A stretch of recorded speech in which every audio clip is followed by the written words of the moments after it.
Flash පැල package එකක් තමයි අරන් ආවේ. අඩුම මිලට ලස්සන ෆ්ලෑෂ් සෙට් එකක්.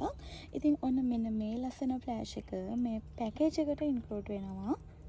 ඔන්න එයාගේ උස බලන්න. එයා උස අඩියකට වැඩි. අඩියකමාරට කිට්ටුයි.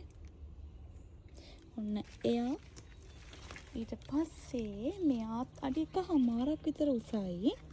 එයාගේ මේ තියෙන්නේ ලස්සනටම ඩොට් වැටිලා තියෙනවා. මේ තියෙන්නේ මල. ඔන්න මල් දෙකක් තියෙනවා මේ ප්ලාන්ට් එකේ. මල් දෙකම ලස්සනට ෆ්ලෑෂ් වෙලා තියෙනවා. එයාත් අඩියකමාරක් උසයි. ඒ වගේම තමයි මෙන්න මේ ෆ්ලෑෂ් එක. එයාත් ගොඩක් ලස්සනට මුළු මලම ෆ්ලෑෂ් වෙලා තියෙනවා. ඔන්න එයා තුන්වෙනියා. මෙන්න මෙයාත් එහෙමයි. මෙයාත් හොඳටම මුළු මලම ෆ්ලෑෂ් වෙලා තියෙනවා. පේනවා ඇති ඔයාලට මේ විදිහටම මේ මලම තමයි ඔයාලට දෙන්නේ. ඒකේ විශේෂත්වයක් තියෙනවා. කෙමියත් ෆ්ලෑෂ් වෙලා. ඒක ඉතින් මම තමයි යන්න දැක්කේ. මලයි කෙමියයි දෙකම ෆ්ලෑෂ් වෙන මේ ලස්සන ප්ලාන්ට් එක.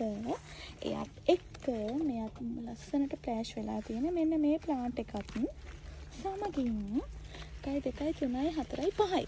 මේ අඩියට වඩා ලොකු අඩියකමාරක් විතර උස තියෙන ෆ්ලෑෂ් පැල පහම ඔයාට 5000කට ගන්න පුළුවන්. ඔයාට ඕන නම් දැන්ම මෙසේජ් එකක් දෙන්න. ෆ්ලෑෂ් පැල පහම 5000යි.